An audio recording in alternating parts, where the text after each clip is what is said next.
Hello foreign friends, this is JR from JRC Visa Consultancy and Immigration Services, and we're gonna talk about the Philippine Visa and Immigration Fact.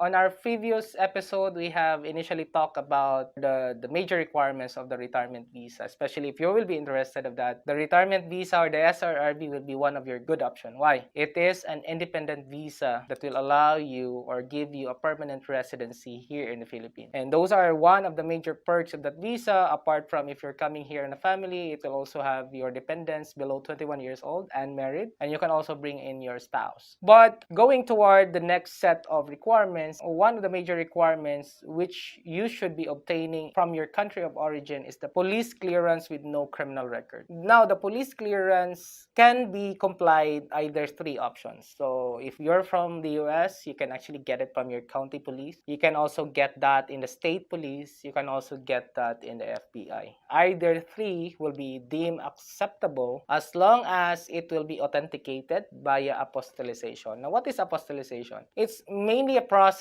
of authenticating a foreign document to be used in a foreign country. Now, this is much simpler than before. To give you an overview, because that is formerly called as red ribbon. If you're an American wanting to have authentication through the red ribbon, you need to go to the nearest Philippine embassy. We don't know how far is that. There is what we call the Apostille-Hague Convention. It's an agreement of member countries to make that simpler. And US and the Philippines is one of that. I think most countries in UK or Europe, most countries in Europe are also participating that. Instead of going to the Philippine embassy, you can just actually search online if there would be a private firm doing the apostillization. If they're actually accredited or they're actually allowed to do that, then you can actually get their services and bring that here along with your other requirements so that you can actually finally submit your visa application process. So apart from that, if you are actually retiring with your spouse, you are also required to submit the marriage certificate, and it should be apostilled also. If you're also applying with your spouse and children, you will also be required to submit the birth certificate apostilled also, authenticated. So apostille is a process